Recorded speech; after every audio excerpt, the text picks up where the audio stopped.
Okay, so we got a pressure washer in this morning, and the customer said that it runs for about 5 minutes and dies. He also said this is a new engine, which I'm going to get more into in just a minute. It's overpowering the way it used to run. He has also said that he put a new pump on it. So down here at the bottom there's a pump. So essentially the only original component, I guess, on this thing is the frame itself. Maybe the hose. Maybe the hose is the same. He really likes it. I mean, really likes it. He explains how he changed the engine and everything. But you might be able to tell that, I guess the word new is a relative term, because it seems like it's quite worn. I'm not sure about the carburetor at all. It appears it's been worked on before. When we get into this governor spring right here, we'll try to zoom in on it as good as possible. It is pretty clear that somebody modified that and bent it over to give it more room. Well, the governor controls the speed in conjunction with the carburetor. And it's a constant conflict between the carburetor and the governor. It's always moving back and forth based on the power needed from the engine. They keep this 3,600 RPMs. He says it's overpowering. So does that mean there's too many RPMs? Well, then we look over here and it looks like they've actually stretched the spring out to slow it down, I guess. I don't know. So what we're going to do is try to get this thing started and then worry about the governor or the speed. Assuming the customer was right that it would run and then shut off after 5 minutes, I put some starter fluid. Well, let me back up. I just removed the air filter, which usually works. I removed the air filter, but then the air filter housing was still here. It's a plastic housing. Like this is the housing right here. So I left it on and I sprayed starting fluid right there. Well, it wouldn't start. That should have worked. There's no reason why that shouldn't have worked. I also noticed the priming bulb was not priming, but it looks like a perfectly good priming bulb. But then when we get onto the back side here, then I noticed why the priming bulb isn't working. We have a gasket that is ripped right there. So that's going to need fixed or replaced or whatever, because if you're trying to get a suction, then air is just going to come right in instead of fuel. The other thing is you're bypassing your air cleaner. All the air is going to come in through here, and you can actually see a dirt buildup right. Well, I don't know if you can see it on camera, but it's right there. There's a dirt buildup. So that means that air is being drawn into that. So that could have messed up the carburetor, but it'll also mess up your rings and your pistons because you're getting dirt into the cylinder. So first thing I did was I checked the oil, and it was low, so I put oil in it. Put starting fluid in it, and it wouldn't even turn over. Nothing. I mean, I could pull it, but there was nothing. So I pulled out the spark plug and checked for spark. It had spark. So then I took the valve cover off, and which had nothing to do with starting.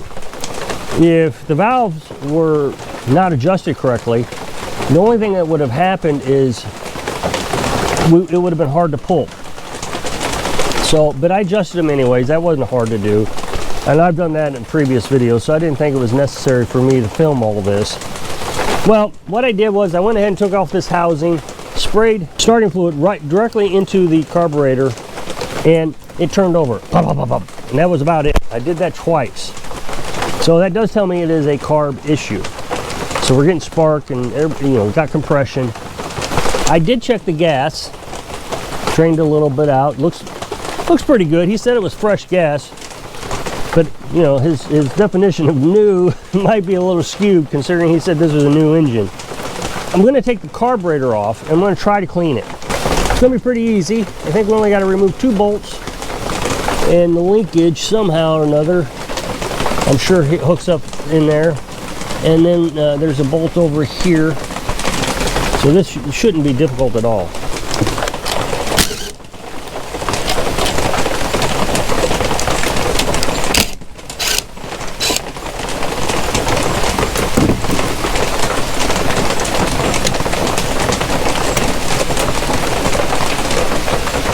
Okay, there is only one linkage on here, so should not be too difficult to remember how to put it back on.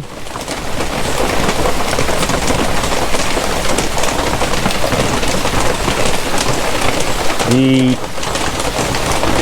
indentations go to the carb side.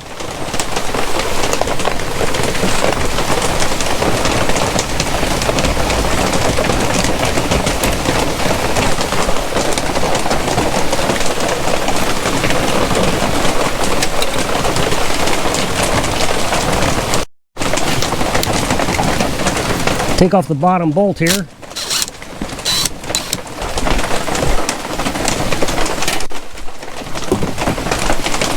Now the bowl should just pop right loose. It did. Okay, so now we're going to take the float off. All we're going to do that is remove this little pin.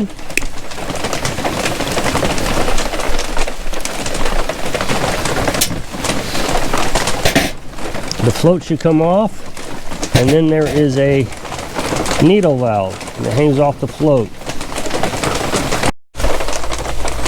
All right, so now we're gonna spray into these little ports here.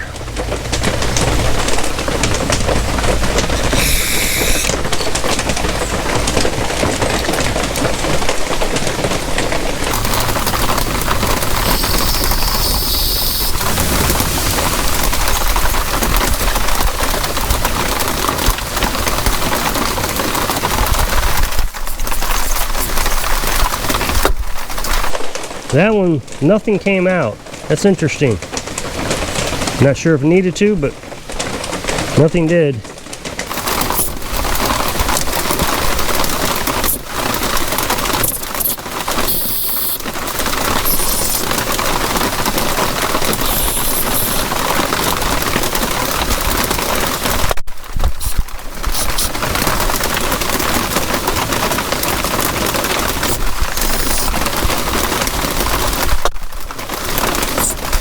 The needle valve hole, hard to see in the camera, don't know if you're going to see it, actually looks like it's a little rusted. Okay, so I have some welding cleaning tips here. They're just like, I don't know, sandpaper, a file of some sort maybe. So I ordered these and finally got them after weeks of waiting for them. So then you can kind of put these down into the ports.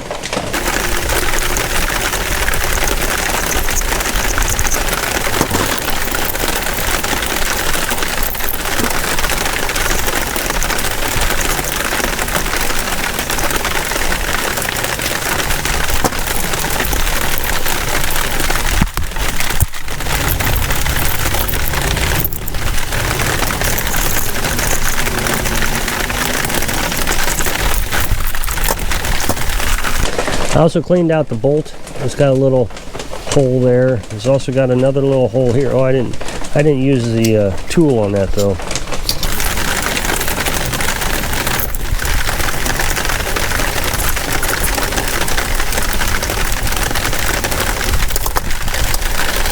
All right, I'm going to assemble it and see if we can get this thing to run.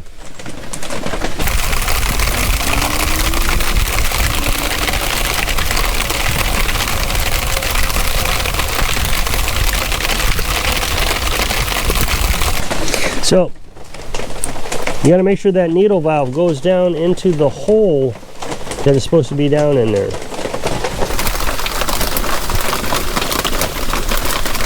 And then I always check my workbench here, my pan, make sure I didn't miss any components.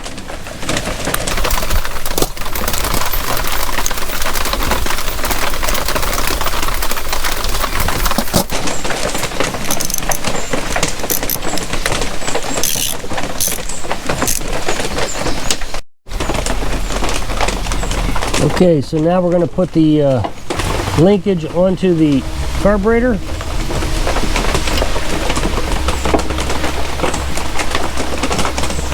Make sure we put this plastic piece back on.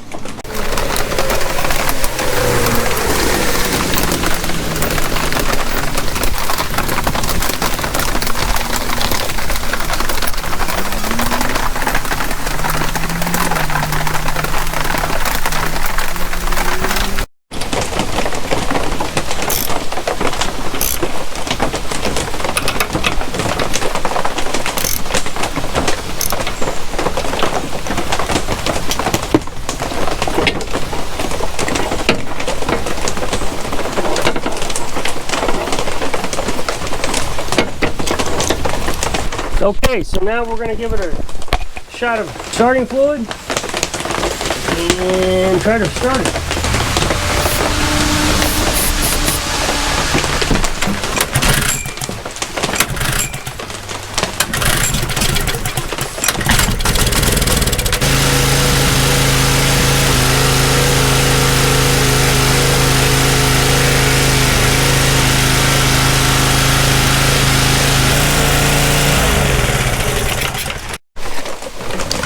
Okay, so this is gasket paper. This particular paper is for water systems, like your cooling system in your car. But since we're only dealing with air on this system, I'm not going to worry about it being a water system. It's not going to degrade from gas. And so what we're going to try to do is trace out the best we can the old gasket. I'm doing a very good job because it's so flimsy. It's best to have a hole punch to punch out the holes, but I don't happen to have one, so I'm gonna have to try to cut them out. Okay, I'm gonna try to cut this out. We may have to do several attempts, so I'm not gonna do it on camera. Okay, I've got some semblance of a gasket, at least goes around it. See if we can get it to line up decently. Okay, so everything lines up. Okay, so now I'm going to try to reassemble the air filter housing. Let's see if we can get that priming bulb to work.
I think it actually does pretty good.